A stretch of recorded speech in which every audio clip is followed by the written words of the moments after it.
할렐루야! 오늘은 세종을, 내일은 대한민국과 온 땅에 전도와 선교의 사명을 감당하는 세종순복음 드림교회입니다.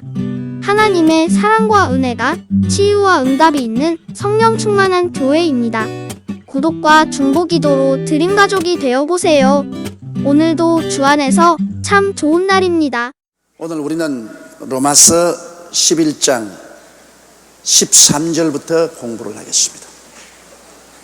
로마서 11장 13절 우리 다 같이 읽으십시다. 내가 이방인인 너희에게 말하노라. 내가 이방인의 사도인 만큼 내 직분을 영광스럽게 여기노라. 여러분, 하나님은 우리 모든 사람에게 두 가지 부르심이 있다고 말했습니다. 첫째 부르심은 하나님의 자녀가 되기 위해서 부르신 것입니다. 하나님이 부르셔도 대답 안 하는 사람이 있어요, 여러분. 이스라엘 백성처럼 전 이스라엘 민족을 다 하나님께서 선민으로 삼아서 불러셨으나 그 중에 많은 사람들이 대답하지 않고 반역하고 돌아섰습니다. 그럼 버림받죠. 하나님이 불러도 대답하지 아니하면 버림받죠. 우리도 그래요. 주 예수를 믿어라. 너와 내 집이 구원을 얻으라 했는데 우리가 주 예수를 믿으면 우리 집은 하나님께서 다 택해서 부르시고 있는 것입니다. 그런데 대답 안 하면 어떻게 합니까? 여러분 남편이 예수 믿고 여러분이 믿어 온 가족을 하나님이 직계 가족을 불러셨는데 말씀대로 너와 내 가족이 구원을 얻으라 부르셨는데 장남이 대답을 안 하고 막내가 대답을 안 하고 하나님 불러놓으셨는데 대답 안 하고 거역하면 자격상실로 버림받죠. 그렇기 때문에 하나님이 불러놓은 식구들을 구원하기 위해서 기도를 해야 된다는 겁니다. 하나님 불러놓으셨으니까 우리가 열심히 기도해서 그들 마음이 녹아져서 하나님 부르심에 합당하게 들어오야. 하나님이 원래 안 부르신 사람은 아무리 기도해도 소용이 없어요. 안 부른 사람은 그건 온갖 노력을 다해도 소용이 없어요. 불러놓은 사람이 회개하고 돌아와야죠. 그래서 우리가 전도하는 것은 불러놓은 사람을 회개시켜서 하나님을 믿도록 하는 이런 역사를 베푸는 것입니다. 그렇기 때문에 우리는 첫째 부름을 받은 사람이고, 부름을 받은 사람은 둘째로 또 직분의 부름을 받은 사람인 것입니다. 하나님의 백성으로 부름받고 난 다음 두 번째는 하나님이 사명을 주어서 우리를 또 부르신 것입니다. 여러분, 이 세상에 수많은 꽃들이 있지만은 꽃들마다 다 자기 사명이 있지 않습니까? 장미꽃은 장미꽃으로서의 사명이고, 무궁화는 무궁화로서, 벚꽃은 벚꽃으로서, 할미꽃은 할미꽃으로서, 며느리 바풀꽃은 며느리 바풀꽃으로서 다 산천초목도 자기 사명을 가지고 태어났어요. 그런데 더구나 하나님이 부르신 백성은 여러분 그냥 부르신 게 아니에요. 여러분에게 사명을 주었어요. 사명의 부르심이 있어요. 그러므로 예수 믿는 여러분은 내가 구원만 받은 것이 아니라 구원받은 우리들은 주의 나라를 위해서 일해야 될 사명을 또 주셨습니다. 어떠한 사람은 너는 훌륭한 주부가 되라. 그러면 하나님을 섬기는 마음으로 열심으로 주부가 되어. 너는 구두 수선공이 되라. 그건 하나님을 섬기는 마음으로 구두를 수선해야 돼. 그 사명이니까. 너는 군인이 되라. 하나님을 섬기는 마음으로 군인이 되어. 또 너는 목사가 되라. 하나님을 섬기는 마음으로 전심으로 목사.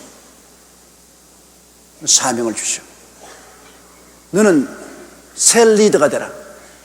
하나님 주신 중요한 사명입니다. 그거는 하나님 앞에서 하나님을 섬기는 마음으로 중심으로 셀 리더가 돼요. 우리는 모두 다 하나님 앞에 책임이 제일 중요합니다. 세상 책임이라는 것은 여러분 시간이 지나면 끝나고 말아요. 남편으로서의 책임, 아내로서의 책임, 사회인으로서 책임, 국민으로서 책임, 이것은 죽음으로써 끝나버리고 말아요. 또 은퇴함으로 끝나고도 말고. 그러나 하나님 앞에 진 책임은 영원한 책임입니다. 죽고 끝나는 것이 아니요, 죽고 난 저 세상에 가서도 영원히 하나님 앞에서 우리 책임은 져야 되는 것입니다. 그러므로 우리의 가장 큰 책임은 하나님께 책임인 것입니다. 우리가 죄를 지어도 사람에게 지은 죄보다도 그 죄로 말미암아 하나님 앞에 지은 죄가 더 큽니다. 다윗이 내가 하나님께만 범죄했다고 했는데 그건 말은 참말입니다. 왜? 사람에게 범죄한 것이 아니라 하나님의 법을 어겼기 때문에 하나님 앞에 범죄한 것입니다. 우리의 가장 중대한 책임은 하나님께 있어서 하나님 앞에 책임지고 살아야 돼요. 나는 훌륭한 남편이 되어야 될 것은 하나님 앞에 책임이 있어요. 훌륭한 아내가 될 것은 남편에게 책임이 아니라 하나님 앞에서 아내가 되라고 명령이기 때문에 하나님 앞에 책임이 있어요. 그러므로 뭐 장사꾼이나 공무원이나 누구든지 하나님께서 이 세상에서 부르시고 난 다음 또 책임을 주신 것입니다. 직분을 주시고 소명을 주신 것입니다. 그러면 자기가 받은 하나님 앞에 소명을 우리는 하나님 앞에 충성스럽게 다해야 돼요. 달란트 비유지 않습니까? 1달란트, 2달란트, 5달란트. 그것은 하나님이 주신 소명입니다. 책임입니다. 그런데 2달란트는 소명을 잘 해서 4달란트 만들고 5달란트는 10달러 만들었어요. 주인이 돌아와서 얼마나 좋아하고 기쁘고 착하고 충성된 종을. 그러나 1달란트는 일 안 했단 말입니다. 자기 책임을 다 그냥 파묻어 놓았다가 그 돈 도로 가져 나오니까 주인이 이 악하고 게으른 종아, 그리고 바깥 어두운데 던져내어 이를 갈며 슬퍼하게 하라고. 우리 인생이란 여러분 책임 회피하고 살 수 없어요. 이 세상 책임은 회피할 수 있어도 하나님 앞에서 받은 책임은 회피할 수가 없어요. 항상 그 책임을 느껴야 돼요. 항상 그 책임. 바울 선생은 주의 백성으로 부르신 바가 아니라 이방인을 전도하는 사도로서의 사명과 직분을 받았어요.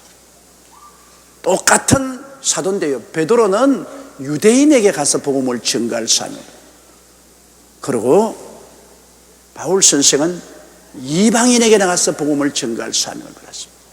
바울은 항상 유대인에게 복음 전하고 싶었습니다. 어찌한지 예루살렘에 가서 나는 복음을 전하겠다. 그런데 예루살렘에만 오고 유대인들에게만 가면 때려 죽이려고 달라들어요. 전 예루살렘에만 오면 때려 죽이려고 그래요. 유대인들만 가면 유대인들이 바울을 죽이려고 그래요. 그런데 베드로는 예루살렘에 설교하면 3,000명이 회개하고 5,000명이 회개하고 유대인들이 회개하면 유대인들이 다 거꾸러지는데 바울은 유대인에게만 전도하면 유대인들이 돌을 들어 던질러 죽이려고 하고 멱살을 잡고 달라들고 야단입니다. 똑같은 사도인데 하나님이 부르신 직분에 따라서 베드로는 유대인에게 부름을 받았기 때문에 하나님이 유대인들이 베드로의 말씀을 듣도록 은혜를 베풀었어요. 바울은 이방인에게 전도할 직분을 받았기 때문에 유대인에게 전도하면 유대인이 반발해. 이방인들은 바울의 말을 듣고 거꾸러지는데 유대인들은 반발을 해요. 참 희한한 일입니다. 하나님의 부르심이 다 있습니다. 여러분, 하나님의 부르심을 떠나면 안 돼요. 바울 선생이 아주 자기 선교 잘한다고 하나님께 물어보지도 아니하고 아시아에 가서 복음을 전하겠다고 아시아로 갔다가 성령이 허락지 않았습니다. 복음 전가하는데 얼마나 좋습니까? 근데 복음 전거를 바울은 아시아로 가는데 하나님이 못 가게 하십니다. 성령이 못 가게. 그래요. 그러면 비두니아로 가야 돼. 비두니아로. 예수의 영이 허락지 않았습니다. 세상에 복음 전가하는데 성령이 못 가게 한 법이 어디 있습니까? 그런데 그렇게 했어요. 나중에 낙심해서 드로아에 가서 기도하니까 마게도니아인이 환상에서 이리로 건너와서 우리를 도우라 하시. 바울은 아시아에서 실패하고 비두니아 실패하고 하나님이 원하시는 마게도니아로 가니까 큰 성공을 했습니다. 거기에서 온 구라파가 복음화된 것입니다. 내가 잘 아는 미국의 G.L. 존슨 목사님이라는 목사님이 계십니다. 이분이 텍사스에서 교회를 해서 왕창 실패했어요. 교회에서 쫓겨났습니다. 그래서 플로리다로 내려갔습니다. 플로리다에서 죽도록 애를 쓰고 교회 실패했습니다. 그래서 기도하고 성령님의 인도를 받아 캘리포니아로 왔습니다. 대성을 해서 큰 교회를 세웠습니다. 오늘 큰 교회 목회하고 있습니다. 목회한다고 마음대로 지 마음대로 가서 천막 치거나 집 빌려가지고 설교한다고 목회가 되는 건 아닙니다. 대개 주의 종들이 개척교회 나가려면 도시로물 전부 서울이나 도시에 있으려고 하고 농촌에 안 가려고 합니다.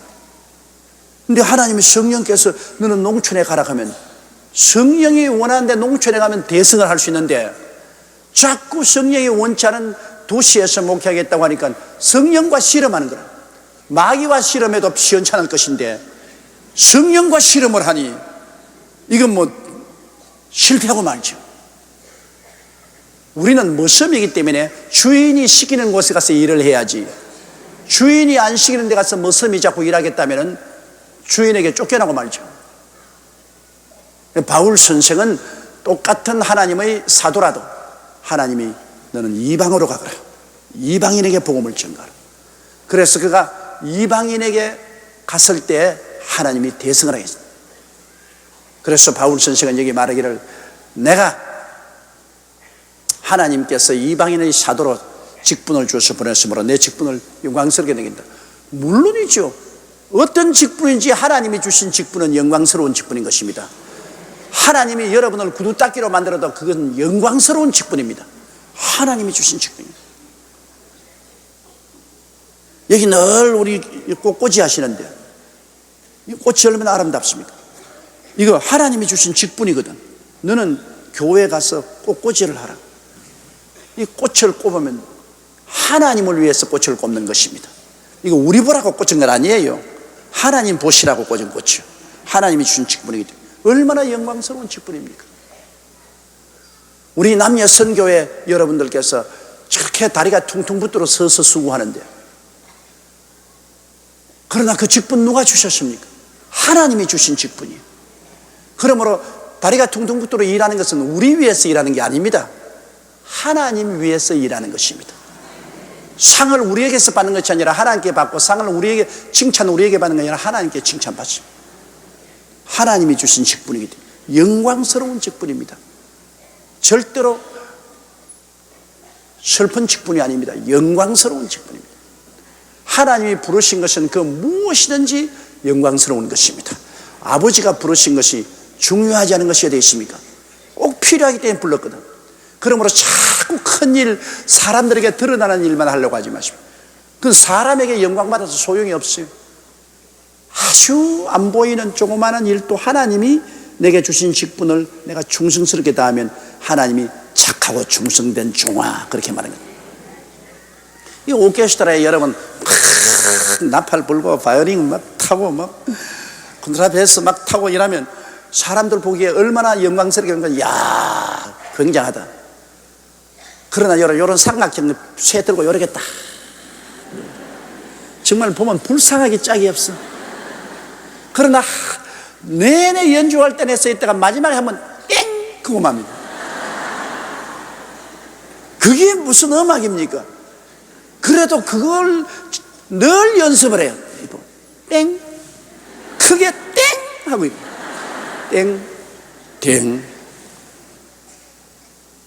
그래도 한 음악이 연주되는데 그것이 완성되기 위해서는 그 삼각형, 그 땡 하는 게 하나 필요하다고. 사람들은 웃기지만은 음악에는 작곡가가 작곡할 때 그 땡 하도록 만들어 놨어. 그러니까 그 직분을 충성스럽게 다함으로 그 음악을 살리는 것이니까 지휘자에게는 그 사람이 굉장히 필요하지 않습니까? 그거 안 가집니다, 여러분.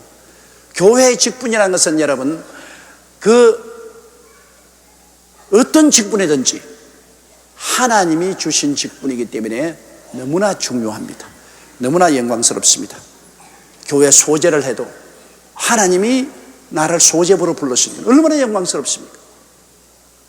첫째, 하나님의 백성으로 부름받았다는 것이 영광스럽고, 하늘나라 위에서 내가 어떤 직분을 맡았을지라도 내가 맡은 직분은 영광스러운 직분인 것입니다. 우리 하나님 앞에서 직분 받았다는 것을 영광스럽게 생각하고 해야 돼. 더구나 새 리더들은 굉장한 영광을 받은 것입니다. 새 리더로 그리스도의 몸 교회 가운데 가장 중요한, 몸이 죽고 사는 중요한 역할을 하는 새 리더로서 하나님께로부터 부름을 받았다. 그 직분을 얻었다. 야, 영광스러워. 바울은 이방인의 사도 된 것을 영광으로 했습니다. 그때는 유대인들은 이방인을 개로 취급했습니다. 이방은 개로 취급, 유대인들은 이방인하고 같이 밥도 먹지 않습니다. 이방인을 개로 취급. 사도들도 이방인의 사도 되는 것을 수치스럽게 생각했습니다. 아주 제 3류 인생으로 생각했습니다. 그러나 바울 선생은 나는 이방인의 사도 된 것을 자랑스럽게 생각합니다. 영광스럽게 생각합니다. 왜? 하나님이 부르셨기 때문에. 아버지의 부르심에 충성하는 것이 얼마나 영광스러운 일입니까? 나중에 하늘나라에 가서 상 탈 때 여러분, 일 많이 했다고, 큰일 했다고 상 타는 건 아닙니다. 성경에 보십시오. 와, 너 일 많이 했다, 아버지의 큰 영광에 참자라. 아니에요. 착하고 충성된 종아, 적은 일에 충성하였으니 큰 일을 먹이라. 얼마나 내가 맡은 일에 착하고 충성되었는가, 그걸 가지고 따지는 거예요. 나중에 천당 가면 여러분 중에 조목사보다 높은 자리에 앉을 사람은 굉장히 많다고요. 그때는 좀 돌봐주소. 나는 하나님께 크게 은사를 받았으니 많이 준 자에게는 많이 요구하는데, 하나님이 크게 은사를 준 것만큼 내가 착하고 충성되게 일을 못했으면 함량 부족이죠. 여러분, 적은 새 리더로서 은사를 받았으나 착하고 충성되게 일을 잘했으면 여러분은 함량에 넘치니까 나라에 하나님께 칭찬받고 상급받을 때 더 많이 받죠. 그러므로 이 세상에서 양적으로 일을 많이 했다고 해서 하나님께 칭찬받는 것이 아니라 질적으로 얼마나 착하고 충성했느냐. 하나님은 질을 따지지 양을 따지지 않습니다. 양이야 뭐 하나님이 은사를 주시면 얼마나 하는 것입니다. 모습은 똑같은 모습인데 날 보고 너 큰 밭에 가서 일하라, 그러면서 큰 밭에 가서 일할 니까 더 큰 부르도차나 그게 필요한데 하나님이 대해주시니까. 하나님의 절대 주권적 의지에 의해서 하나님이 시키시니까 한 것이지, 큰일 했다고 해서 어깨에 힘줄 거 하나도 없어요. 얼마나 착하고 충성되게 일했는가, 그게 문제입니다. 적은 밭에 일해도 착하고 충성되게 일하면 아버지가 좋아하고 박수치지 않아요. 그렇기 때문에 우리의 모든 삶은 하나님이 1차로 백성으로 부르시고 2차로 하나님의 직임을 주어서 부르실 때 얼마나 착하고 충성되고 일했는가가 여러분 결과에서 하나님의 칭찬을 받게 되는 것입니다. 며칠 후 주님이 강림하실 것인데, 그날에는 여러분 우리가 다 하나님 앞에 일한 대로 변화를 받을 것입니다. 그때는 여러분 우리가 일한 게 감추울 수 없어요. 해의 영광이 다르고 달의 영광이 다르고 별의 영광이 다르고 별과 별의 영광이 다른, 우리 일한 대로 영광이 다르게 나타나는데요. 패션쇼 할 때 아주 멋있는 옷을 입고 패션에 나오는 사람도 있고, 거지 같은 옷을 입고 나오는 사람도 있잖아요. 하늘에 올라가면 뭐 그렇게 되는데, 뭐 하나님께서 우리에게 특별히 잘 봐주고 못 봐주는 거 없어요. 우리가 일한 만큼 하나님께서는 그 영광을 우리에게 부여해 주시는 거죠. 그때 여러분 아주 해와 같이 빛나면서 나타나면 얼마나 좋겠어. 해와 같이 빛나는. 그런데 그냥 개똥벌레 같이 반짝하다가 없어지는 개똥벌레 신자, 그건 정말로 불쌍해요. 해같이 비치는 앞에 눈부셔 설지도 못해요. 살아있을 때 우리가 일을 해야 돼. 왜? 하나님의 모든 상급은 우리 육체로 살아있을 때 일한 것으로 결정이 나지, 죽고 난 다음에는 no way. 구원도 살아있을 때 구원받아야지, 죽고 나면 구원 못 받아요. 살아있을 때 구원받아야 돼요. 거룩하게 사는 것도 살아있을 때 거룩하게 사는 것이 죽고 난 다음에는 거룩하게 사는 게 없어요. 병 고침도 살아있을 때 병 고침 받지 죽고 난 다음에 무슨 병 고침 받아요? 죽은 사람 갖다가 병 고친다고 삭 하나 물러가라 해서 소용이 없어요. 살아있을 때 병 고치는 거예요. 축복도 살아있을 때 받는 거예요, 여러분. 죽고 난 다음에는 축복을, 공동묘지에 가서 축복을 쏟아보세요. 소용이 있는가? 살아있을 때 축복. 이 성경에 있는 하나님의 모든 약속과 축복은 거의 전부 다가 살아있을 때 주신 것입니다. 왜? 이 세상을 떠나고 난 다음에는 천당에 올라가면 그런 약속 필요 없어요. 왜? 그곳에서는 죄도 없이 영원히 의롭고, 그곳에서는 성령이 넘쳐나고, 그곳에서는 죽지 않은 영원한 부활의 몸이 있고, 그곳에서는 주님의 풍부함이 말로 다 할 수 없고, 그곳에서는 죽음이 없는 영원한 부활의 영광으로 사는데 무슨 기도해서 달라고 할 필요가 있어요. 하나님의 약속의 99%는 살아있을 때 우리에게 주신 약속인 것입니다. 그러므로 주님 위해서 일하는 것도 살아있을 때 열심히 일해야지 죽고 난 다음에는 아무 소용없어요. 또 살아있어도 여러분께서 젊고 청춘이 있을 때 일해야지, 늙고 병들면 놀지도 못하는데, 노는 사람들도 노세 젊어 노세, 늙고 병들면 못 놀리라 했는데, 늙고 병들면 진짜 노는 것도 못 놀아요. 하며 일을 하는데 젊을 때 일해야죠. 젊을 때 일해야지. 사실은 저는 저희 뒤를 돌아보면 저 젊을 때 무척 일 많이 했어요. 아주 죽기 아니면 살기로 밤도 모르고 낮도 모르고 새벽도 모르고 젊을 때 일 많이 했어요. 그런데 이제 나이가 65살이 되니까 이제는 못해요. 기운이 지네요. 쉽게 피곤해지고 빨리 피곤이 풀리지 아니하고, 그리고 이욕이 젊을 때처럼 그렇게 뜨겁지가 않아요. 젊을 때는 물불을 가리지 않는데 이제는 계산을 해요. 자꾸 계산을. 그러니까 일도 젊을 때, 여러분 젊으셨을 때 하나님이 셀리더로 직분 주었으면 빨간 가방 막 휘둘러 제끼면서 열심히 일하세요. 열심히. 영원히 하늘나라에 가서 받을 상급을 위해서 일을 하는 겁니다, 여러분. 여의도 순복음교회를 일하는 것 아니에요. 여러분은 대교구장에게 보이려고 일하는 것 아니에요. 영원히 가서 얻을 상급을 얻기 위해서 일하는 겁니다. 하늘나라 상급을 위해서. 세상의 상급을 위해서 열심히 일하는데 영원히 하늘나라의 상급을 받기 위해서 일하는 거 게을리하면 안 되죠. 제일 큰 상급이 영혼 구원하는 상급입니다.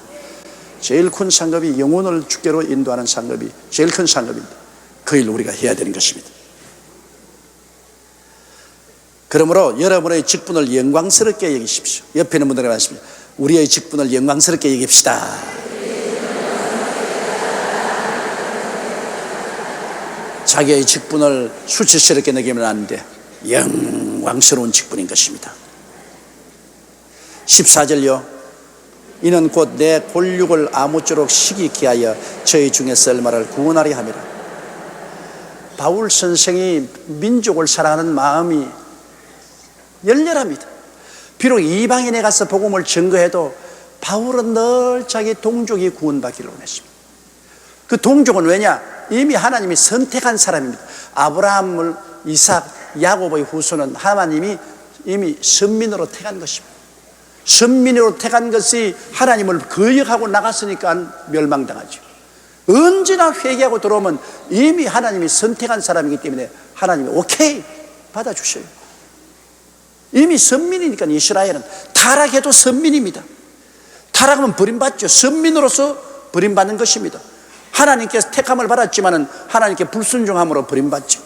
그러나 언제라도 순종하고 들어오면 그것은 택함 받은 사람이기 때문에 오케이 받아주시는 것입니다. 우리 예수 믿는 사람 가죠. 여러분 믿은 사람은 이미 하나님이 선택한 사람이에요. 부르심을 받고 선택한 사람. 타락 안 하나요? 타락합니다. 믿는 사람이 세상에 많이 타락해요. 타락한 그대로 내버려 놓으면 버림받죠. 그러나 그 사람은 언제나 회개하면 하나님이 받아주시는 것은 이미 하나님이 선택한 사람이기 때문인 것입니다. 하나님이 선택한 사람은 아무리 회개해도 소용없어요. 그러나 이미 하나님이 선택한 사람은 타락을 해서 나갔을지라도 다시 회개하고 돌아오면 그대로 받아주시는 것입니다. 그것이 하나님이 부르심과 안 부르심의 차별인 것입니다. 안 부른 사람은 아무리 뛰고 꿀려도 소용없어요. 부름과 택안 받은 사람은 믿다가 잘못해서 타락해서 나갔을지라도 회개하면 그대로 받아줘요. 회개 안 하면 버림받죠. 하나님이 우리를 버리지는 않죠. 우리가 하나님을 버리면 하나님은 우리를 버리시죠. 우리가 하나님의 부르심과 택하심을 입었을지라도 우리가 하나님을 버리면 하나님도 우리 버리시는 것입니다. 이것을 생각해야 됩니다. 하나님께서 우리를 한번 택하시면 영원히 구원받는 줄로 생각하면 안 되죠. 내가 어떤 성도를 만났는데 예수 믿는 사람처럼 행동하지 않아요. 완전히 안 믿는 사람처럼 행동해요. 아주 생활이 무질서하게 짝이 없어요. 그래서 당신 예수를 믿는 사람이 어떻게 이렇게 하냐. 아니 나는 선택받았기 때문에 장은 어떻게 살아도 나는 천당 간다고. 하나님이 나를 선택했기 때문에 하나님이 영원한 주권으로 나를 선택했기 때문에 나는 선택받은 사람이에요. 그러므로 하나님의 선택을 거부할 사람, 무시할 사람 누가 있어요? 그럼 난 선택받았기 때문에 그 다음 내가 술 먹고 방탕하고 어떻게 살아도 난 천당은 가는 거 나는 당상입니다. 내가 그래서 당신 그 신학 틀린 신학이야. 하나님이 만세전에 아시고 택하고 부르셨을지라도 당신이 하나님의 뜻대로 살지 않고 육체를 따라 살면 하나님에게 버림을 당하는, 당신이 하나님을 버렸기 때문에 하나님께 버림 당하는 것입니다. 당신이 선택을 받았기 때문에 열심으로 하나님을 순종하면 반드시 구원받죠. 선택 안 받는 사람은 아예 구원도 못 받으니까요. 당신은 선택받았다는 그 특권이 있지만은 그 특권을 남용해 가지고서 하나님을 등지고 세상으로 향하면 버림받죠. 그런 아주 잘못된 신학을 가지고 있지 말라고 그랬습니다. 사실입니다. 선택받은 만큼이 우리 특권을 가지고 있습니다. 그러나 이 특권을 가지고 우리 하나님을 열심히 섬겨야지 하나님을 배반해버리면 버림받죠. 이스라엘 백성은 너무나 잘 알죠. 하나님 선민입니다. 아브라함과 이삭과 야곱의 자손으로 하나님이 특별히 택한 사람이에요. 그러나 그 중에 이스라엘 백성이 하나님을 저버리고 우상을 섬기니까 하나님이 버려버리지 않습니다. 하나님 버려버렸어요. 그러므로 우리가 구원받았으면 우리 구원을 완성하기 위해서 열심히 믿어야 돼요. 열심히 믿고 순종해야 돼요. 여기에서 우리가 세상과 타협하면 안 되는 것입니다. 그렇기 때문에 이 바울 선생은 자기 홀육인 이스라엘 백성은 이미 하나님께 선택받은 백성이기 때문에 타락했을지라도 회개하면 언제나 하나님이 받아줄 수 있으므로 그럼 저 사람들을 어떻게 하겠냐. 이 하나님의 복음을 이방인에게 내가 열심히 전도해서 이방 사람들이 막 구원을 받고 하나님께 축복을 받는 걸 보고 유대민들 마음에 셈이 나도록 와 우리가 믿는 야훼 하나님인데 이방인들이 야훼 하나님을 믿고 복을 받으니까 이럴 수가 있느냐. 우리도 그러면 야훼 하나님께로 돌아가서 복 받아야 되겠다. 이렇게 셈이 나도록 만들기 위해서 그래서 더 열심히 전도한다 그 말인 것입니다. 자 15절요. 저희를 버리는 것이 세상의 화목이 되었거든 그 받아들이는 것이 죽은 자 가운데서 사는 것이 아니면 무엇이랴. 유대인들이 하나님을 배반하니까 하나님이 화가 나서 버려버리는 거예요. 버려서 에라 너희들 버리고 난 다음에 나는 이방인들을 내가 선택해야 되겠다. 이거는 유대인이 버림을 당함으로 이방인들이 하나님의 사랑을 받게 된다. 그렇기 때문에 유대인이 버림을 당한 것이 사실은 안 됐지만은 그러나 하나님께서는 유대인이 하나님을 배반함으로 하나님께서 찾지도 않고 부르지도 않는 이방인에게 하나님 나타나셔서 이방인을 구원한 것입니다. 하나님의 복음인 그리스도의 복음을 배반한 유대인들은 하나님 버리시고 그 열매 맺는 다른 민족은 하나님이 택해 주십니다. 그런데 하물며 유대인들이 회개하고 돌아오면은, 그러면 하나님의 은혜가 더 얼마나 넘치지 않겠는가. 원래 하나님의 계획은 유대인들을 통해서 복음이 온 천하에 전파되도록 제사장의 국가를 세우는 것이 목적이었는데, 유대인이 하나님을 버리고 그리스도를 배반함으로 할 수 없이 하나님께서 그 대신 이방인들을 구원했는데, 유대인들이 다시 회개하고 돌아와서 하나님의 오리지널한 계획 그대로 예수를 받아들이고 구원을 받으면 하나님이 그들을 통해서 온 이방인에게 더 영광스러운 복음을 전파할 수 있게 되는 것입니다. 그렇기 때문에 유대인이 돌아오는 것은 죽은 자 가운데서 부활하는 역사인데, 죽었으나 다시 부활하는, 그를 통해서 이방인들도 더 크게 하나님의 구원의 은총이 넘쳐날 것이라고 바울 선생은 여기에 말을 하고 있습니다. 저희를 버리는 것이 세상의 화목이 되었거든. 그 받아들이는 것, 다시 그들이 회개하고 돌아오는 것은 죽은 자 가운데서 사는 것이 아니면 무엇이. 그들도 죽은 자 가운데 살고 그들이 살아남으로 우리들에게도 더 큰 은혜가 넘치도록 하나님이 하실 것이라는 것입니다. 16절요. 제사는 처음 익은 곡식 가루가 거룩한즉 떡덩이도 그러하고 뿌리가 거룩한즉 가지도 그러하니라. 이거는 의미가 굉장히 깊습니다. 여러분, 유대민족들이 가나안 땅에 들어와서 제일 처음 곡식을 심었을 때 첫 곡식을 대표적으로 찧어다가 떡을 만들어서 하나님께 거제로 드렸습니다. 그러면 그 전체 추수한 곡식의 첫 열매를 하나님께 드림으로 전체 곡식을 열매로 드린 것 같습니다. 대표성입니다. 대표성. 그러므로 하나님께서는 이스라엘 백성이 아브라함과 이삭과 야곱, 첫 열매 아닙니까? 하나님이 선택한 아브라함과 이삭과 야곱을 하나님이 받아들였으면 그 혈통에서 나온 모든 이스라엘 백성도 다 하나님이 선택했다는 것입니다. 하나님이 거룩하게 선택했다. 주 예수를 믿어라. 여러분, 이 근본적인 말은 누구 보냐면 바울과 실라를 감옥에 가져온 그 간수를 보고 말해요. 한 남자가 그 가정의 제사이거든요. 근본적인 엄밀히 따지면 주 예수를 믿어라. 그래야 너와 내 집이 구원을 되는 것은 그 간수가 예수를 믿으면 그 처자가 다 구원을 받게 됩니다. 대표성입니다. 하나님은 옛 아담이 타락하니까 아담 안에서 태어난 사람은 다 타락했어. 그러나 한 사람 예수 그리스도 마지막 아담이 십자가에 못 박혀 죽었다가 부활하심으로 말미암아 그 대표적인 대표성이기 때문에 누구든 예수 그리스도만 믿으면 다 구원받아. 아담 안에서 다 죽고 예수 안에서 다 사는 겁니다.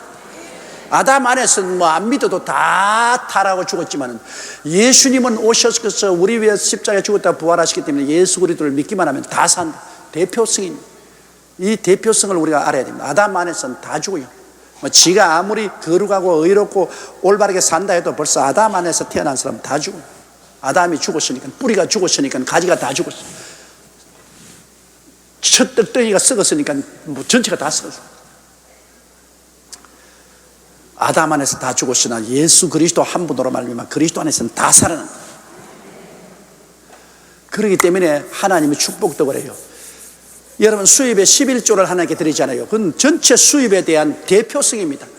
하나님의 축복을 인정하는 대표성입니다. 11조를 하나님께 드리면 10분의 9가 다 하나님 앞에서 축복받은 물질이 되어버리고 마는 것입니다. 11조를 드리면 10분의 9가 다 하나님 축복받은 재산이 되어버리기 때문에 하나님의 축복받은 재산은 어디 가도 복이 돼요. 그러나 하나님의 11조를 도둑질해버리면 온 나라가 저주를 받았는데 11조를 땜으로 그 11조가 저주를 받으니까 그 다음 모든 자기의 10분의 9의 재산도 저주를 받아가지고 그것이 축복이 되지 못한. 그렇기 때문에 11조 문제 같은 것은 참으로 심각한 문제입니다.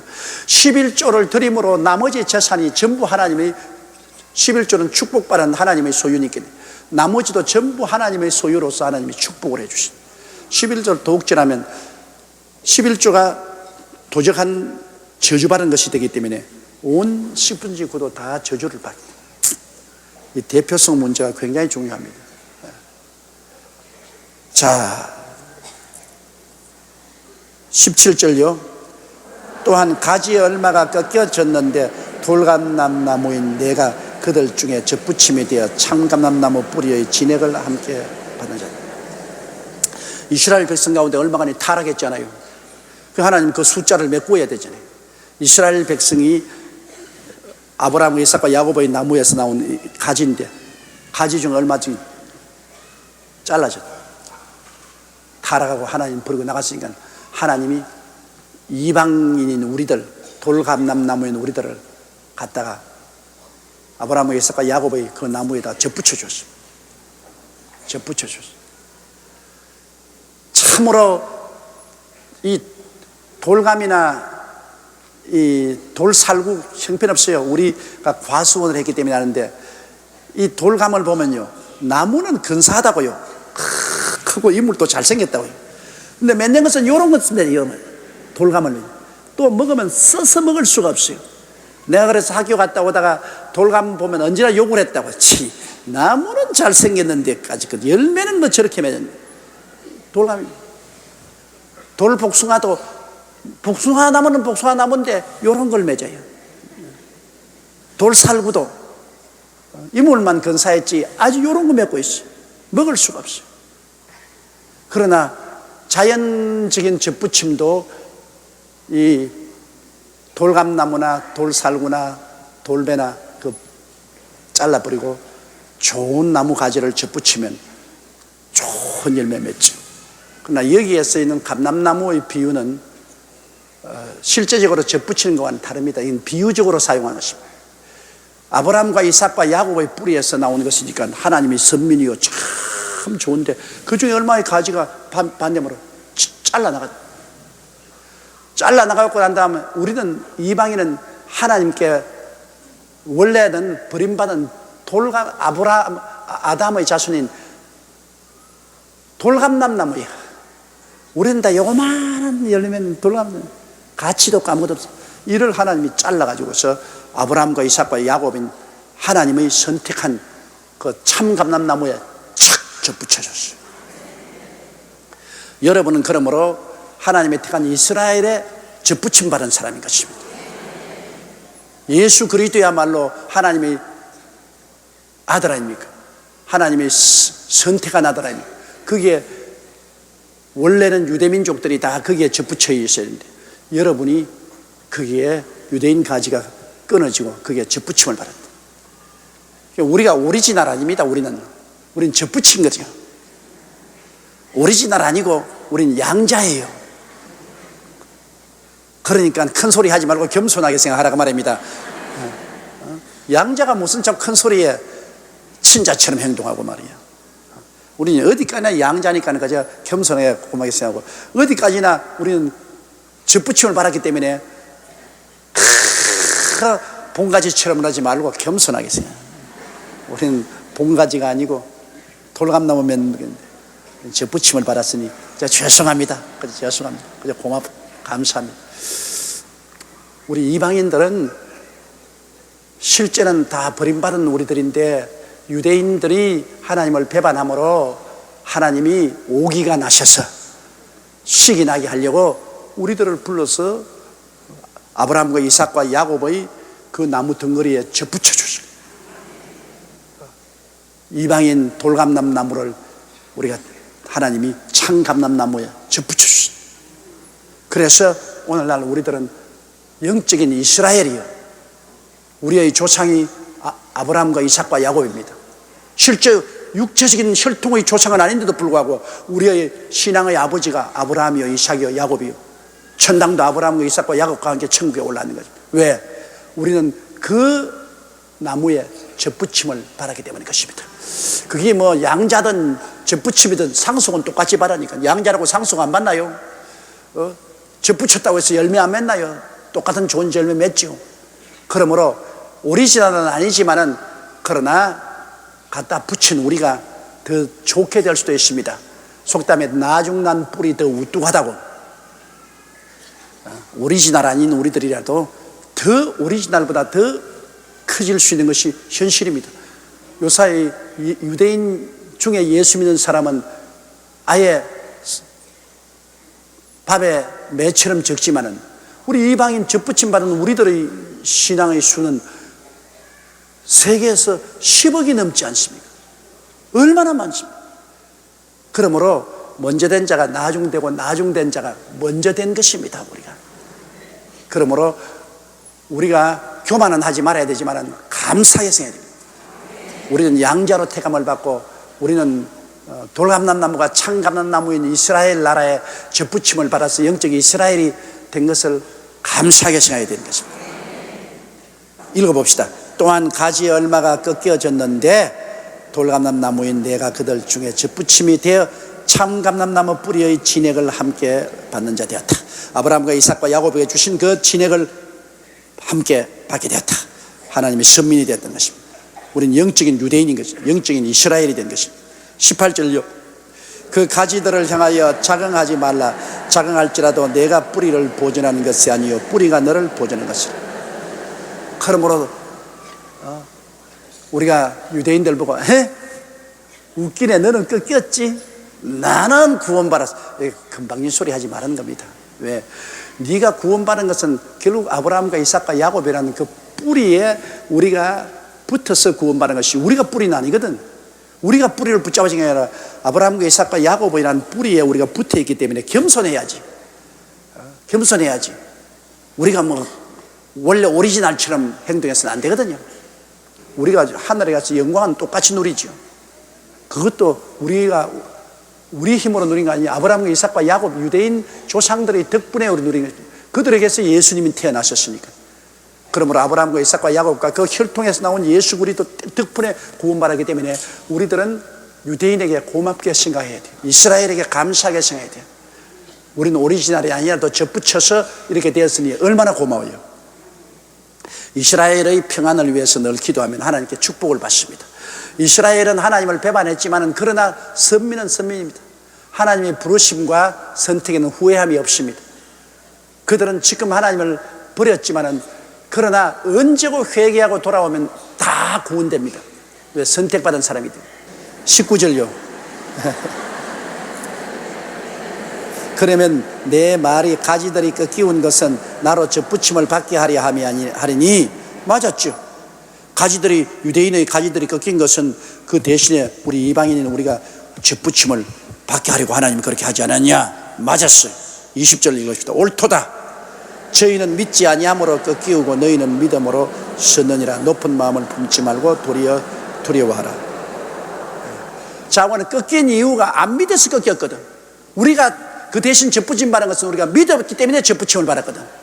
안 믿어서 꺾이고 믿어서 우리는 들어갔으니 금방지게 교만 떨지 말고 언제나 겸손한 마음을 가지라. 우리도 믿지 아니하면 언제나 꺾인다 그 말인 것입니다.